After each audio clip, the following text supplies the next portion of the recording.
Mahasiswa administrasi negara itu belajarnya tentang administrasi aja ya, Tri? Menarik.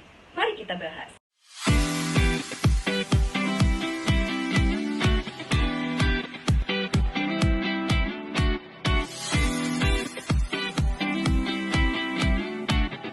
Banyak orang yang mengira bahwa program studi ilmu administrasi negara itu mempelajari mengenai persuratan atau administrasi. Padahal kenyataannya, hal yang kami pelajari di administrasi negara adalah pelayanan publik, kebijakan, dan juga komunikasi serta advokasi kebijakan. Kali ini aku akan mengajak kalian mengenal lebih jauh salah satu hal yang kami pelajari di administrasi negara, yaitu komunikasi serta advokasi kebijakan yang kami pelajari di semester 4 ini dari pertemuan 1 sampai 15. Di pertemuan pertama, dosen membahas mengenai pengertian komunikasi, kekeliruan dalam berkomunikasi, dan pedoman melakukan komunikasi. 2. Komunikasi dan juga advokasi membahas mengenai pedoman berkomunikasi yang efektif dan juga efisien. Terdapat 10 unsur berkomunikasi efektif dan juga efisien. Yang pertama ada kejelasan gagasan. Gagasan yang disampaikan harus efektif dan efisien. Yang kedua, tujuan berkomunikasi. Kita harus tahu terlebih dahulu tujuan dalam berkomunikasi itu apa, supaya informasi yang kita berikan bisa tersampaikan dengan baik. Yang ketiga adalah mempertimbangkan kondisi yang ada. Jadi kita harus tahu kapan kita bisa mengkomunikasikan informasi tersebut dan kapan kita tidak harus atau tidak melakukan komunikasi. Yang keempat, konsultasikan dengan pihak lain jika dirasa itu perlu. Yang kelima, perhatikan tekanan nada dan juga ekspresi wajah. Yang keenam, ambil kesempatan yang ada di depan mata kita, karena kita tidak tahu dari mana kita bisa memulai komunikasi itu.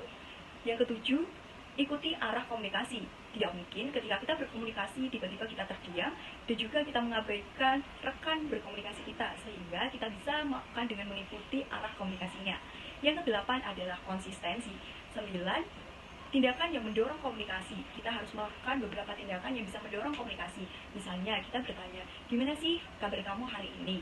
Yang ke-10, jadilah pendengar yang baik. Ketika berkomunikasi, hal yang baik adalah bagaimana cara kita merespon dan juga mendengar orang lain ketika berkomunikasi. Pertemuan ketiga membahas mengenai proses komunikasi. Pertemuan kelima, kita mempelajari mengenai public speaking.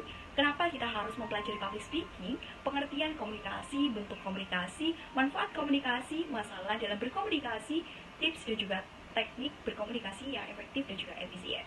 Pertemuan ketujuh, kita membahas mengenai advokasi. Sebenarnya apa sih advokasi? Kenapa advokasi dikaitkan dengan sebuah kebijakan? Advokasi sendiri diartikan sebagai aksi sosial, politik, kultural yang dilakukan secara sistematis, terencana, dan dilakukan secara kolektif. Beberapa advokasi yang sering dilakukan adalah lobbying, koalisi, kampanye, dan juga aksi massa. Di pertemuan 10 dan juga 11, kita mempelajari mengenai pedoman dan juga ungkapan dalam berkomunikasi. Etika berkomunikasi itu harus sesuai dengan UU ITE atau tidak melanggar UU ITE itu sendiri. Jadi kita harus bermedia sosial secara bijak berdasarkan Kemendikbudristek bahwa panduan bermedia sosial itu harus menggunakan kalimat dan gambar yang layak dikonsumsi publik. Jangan bocorkan informasi internal kepada publik. Dan yang terakhir adalah hati-hati dengan rekam jejak digital. Di pertemuan ke-13 sendiri, kita mempelajari mengenai bentuk komunikasi, komunikasi interpersonal, komunikasi interpersonal, komunikasi kelompok, komunikasi organisasi, dan komunikasi massa. Terus kita juga mempelajari mengenai teknik public speaking. Wah, menarik banget. Jadi kita mempelajari teknik public speaking mulai dari variasi suara. Jadi public speaking itu harus mempunyai variasi suara. Misal ketika berkomunikasi biasanya itu suara kita cenderung cempreng nih. Tapi ketika kita sedang melakukan public speaking di depan umum, misalnya pidato ataupun MC, kita bisa menggunakan variasi suara perut. Yang kedua adalah ekspresi wajah. Bagaimana sih cara mengekspresikan wajah ketika kita berkomunikasi itu? Yang ketiga adalah kontak mata. Kita harus berani kontak mata dengan audiens secara seksama supaya informasi yang kita berikan itu bisa ditangkap dengan baik. Yang keempat adalah bahasa tubuh. Bahasa tubuh ini bisa diartikan sebagai bagaimana gestur tubuh kita, misalnya gerakan tangan. Supaya public speaking kita berhasil, ada beberapa tips yang dapat kita lakukan. Mulai dari siapkan materi dengan baik atau well prepared. Yang kedua, buka dengan cara yang berkesan. Yang ketiga, persuasi halus. Dan yang keempat adalah kontrol situasi. Nah, di pertemuan ke-14 sendiri, kita juga membahas dan mengulik lebih jauh lagi mengenai komunikasi intrapersonal. Ini tuh sangat menarik banget, karena komunikasi intrapersonal sendiri itu diartikan sebagai komunikasi yang dilakukan satu orang terhadap dirinya sendiri. Bisa dengan mengevaluasi diri, berpikir, merenung, atau sedang melamun nih. Jadi komunikasi intrapersonal ini sangat relate sekali di kehidupan kita sehari-hari atau sering kita lakukan. Proses komunikasi itu ada sensasi, kemampuan menyerap informasi, persepsi atau pengalaman dalam menangkap sebuah objek, memoria sistem, dan berpikir autistik serta realistis. Dari pertemuan 1 sampai 15 itu terdapat 2 materi yang sangat-sangat aku suka. Yang pertama itu ada di pertemuan kelima tentang public speaking, dan yang kedua itu ada di pertemuan 14 tentang komunikasi intrapersonal. Nah, kenapa sih aku mengambil komunikasi intrapersonal ini sebagai hal yang sangat aku suka? Karena di komunikasi intrapersonal ini yang dibahas oleh dosen praktisi, yaitu Ibu Koiriah itu sendiri, itu membuat saya belajar tentang hal-hal baru, gimana cara paham tentang diri kita sendiri.